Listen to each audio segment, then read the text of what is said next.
So first things first, when I was ordering these online on separate websites, they all looked the same. So I made sure to try to order different colors, which was a good thing because they look pretty much identical. I mean, the bumps on the back here are a little bit different. The Nano differs from the generic and the Silko one. The one thing I didn't really do was count how many bristles were in each brush. I don't have that kind of time on my hands, but I did kind of feel with my thumb, clean hands of course. The Nano possibly felt slightly softer, although after I used all of them, they kind of felt the same. So essentially, if there is a difference, it's not really big enough to actually make a difference. So basically, if you guys are looking to try one of these for yourself, I would just say go buy the cheapest one available. They're all basically the same thing. Okay, part 2 of the question is, are these brushes actually any good at brushing your teeth?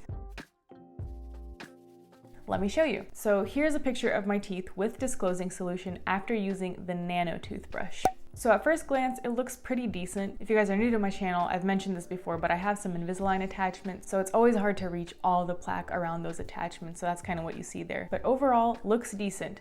But I had a suspicion, so I took out my loupes, or fancy magnifying glasses, to take a closer look. By the way, I tried to take a picture of my teeth through my loupes. It took me like 5 minutes and I couldn't get the shot. Here's some proof that I tried. But anyways, my suspicion about the brush is because of its design with its super compact bristles, as well as kind of a singular length of bristles, which by the way, I know what you guys are thinking, like, Christina, look, they're zigzaggy. I know, but in each zig and in each zag, they're all pretty much the same length. So in light of this configuration, my suspicion was that this toothbrush wouldn't get underneath the gums very well. So when I took a closer look through my loupes, my suspicions were confirmed. So let me show you my Disclosing picture again and try to point out what I mean. If you kind of pay attention to the gum line right at the edge of the teeth there, you'll see kind of a darker outline, that pink Disclosing solution. Just for comparison, here's a picture of my teeth with Disclosing solution after using the Nimbus toothbrush, my favorite manual toothbrush.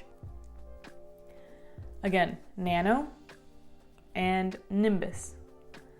So the gum line isn't quite as defined on the Nimbus. That's because the bristles on the Nimbus toothbrush actually got along and underneath the gum line, removing the plaque from that area. The Nano toothbrush didn't really do that. And that's a huge problem because the plaque that causes issues in our mouth is the plaque that accumulates along the gum line and underneath the gums. So if your toothbrush isn't removing that plaque, it's not a really good toothbrush. So my conclusion is I highly unrecommend this brush, or these brushes, the Nano, Silko, Softy, all the generic ones that are on Amazon. In fact, the only folks that I would recommend this brush to is those who have no gums. And at that point, I don't think you would need to worry about brushing your teeth. In all seriousness, I just want to point out, some people have told me about this brush and said that this is the only brush that really works for their gums without causing pain. And they've told me that they've tried the Nimbus toothbrush and that still caused pain to their gums. If you're using an ultra soft manual toothbrush and it's still causing you pain, and this type of brush is the only brush that